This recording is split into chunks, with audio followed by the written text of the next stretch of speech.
அனைவருக்கும் வணக்கம். இப்போ ஃபோன்ல விளம்பரம் பண்றாங்கல்ல, மாடு மாடு வியாபாரம்னு சொல்லிட்டு சந்தையில போயிட்டு நெறைய பேர் மாடு வாங்குறீங்க. ரூ. 1,00,000 ரூ. 1,50,000 குடுத்து மாடு வாங்குறீங்க.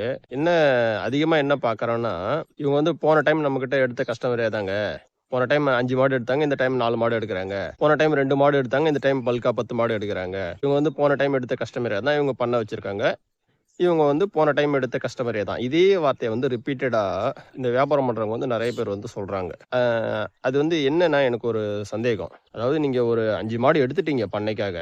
ஸோ மறுபடியும் வந்து கூட ஒரு 5 மாடு எடுக்குறீங்கன்னு வச்சுக்கங்க. ஒரு 10 மாடு ஆச்சு. அவ்வளோதான். அப்ப அதோட வந்து முடிஞ்சிருச்சு. இன்னும் சொல்லப்போனா அந்த 5 மாட வச்சே ஒரு பண்ணைய இது பண்ணலாம் நீங்க. ரன் பண்ணலாம். இந்த எச்எஃப் ரக மாடு, ஜெர்சி ரக மாடுன்னு சொல்லிட்டு ரூ. 1,00,000 ரூ. 1,50,000 குடுத்து வாங்குறீங்க. இப்போ இந்த 5 மாடு எடுத்துட்டு போயிட்டு அந்த 5 மாடு வந்து கண்ணு போட்டு மென்மேலும் வந்து அதன் மூலியமா பண்ணை பெருகுமே தவிர, நீங்க மறுபடியும் ரிப்பீட்டடா வந்து மாடு எடுக்கிறதுக்கான காரணம் வந்து என்ன?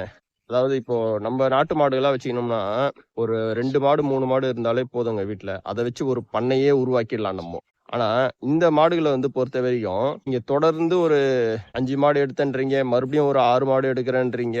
அப்போ வந்து ஆனாலும் உங்களால வந்து அந்த பண்ணையில இருக்க மாட வச்சு நீங்க எடுத்த மாட வச்சு உங்களால பண்ணைய வந்து உற்பத்தி பண்ண முடியலையா? இல்ல என்ன காரணம் அது வந்து? எல்லாமே 2 பல்லு மாடு, 4 பல்லு மாடு அப்படின்னு சொல்லிட்டு எடுக்குறீங்க. அப்போ அந்த ஒரு குறிப்பிட்ட கண்ணு, 2வது கண்ணு தான் எடுக்குறீங்க. அப்போ 4 கண்ணுக்கு மேல அந்த மாட வந்து நீங்க என்ன பண்றீங்க? அந்த 4 கண்ணுக்கு மேல அந்த எச்எஃப் ரக, ஜெர்சி ரக மாடு வந்து உங்களுக்கு வந்து உங்க பண்ணையில இருக்குதா? 4 கண்ணுக்கு மேல போட்ட மாடு வந்து உங்க பண்ணையில இருக்குதா? நீங்க வந்து அந்த மாட வந்து ரூ. 1,50,000 குடுத்து வாங்கி அத 4 கண்ணுக்கு மேல வச்சுக்க முடியலன்னா, அப்ப நீங்க எப்படி பண்ணைய ரன் பண்றீங்க? அதுக்குள்ள எப்படி அந்த போட்ட முதல வந்து உங்களால எடுக்க முடியுது? இதுல எச்எஃப் ரக மாடு வந்து செனை பிடிக்காதுன்ற பிரச்சனைகள்லாம் நெறைய வரும். இது வந்து எப்படி ரிப்பீட் ஆகுது? ஒருவேளை வியாபாரம் பண்றவங்க பொய் சொல்றாங்களா? என்ன காரணம்? ஏன்னா தொடர்ந்து எடுத்த கஸ்டமரே தான் எடுக்குறாங்க. நம்மகிட்ட எடுத்த கஸ்டமரே தான் எடுக்குறாங்கன்னா, அப்போ புது கஸ்டமர் யாரும் வர்றதில்லையா உங்க கிட்டலாம்? அதாவது எதுக்காக இத வந்து சொல்றேன்னா, இப்போ நம்ம பண்ணையே வைக்கிறதா இருந்தாலும் சரிங்க.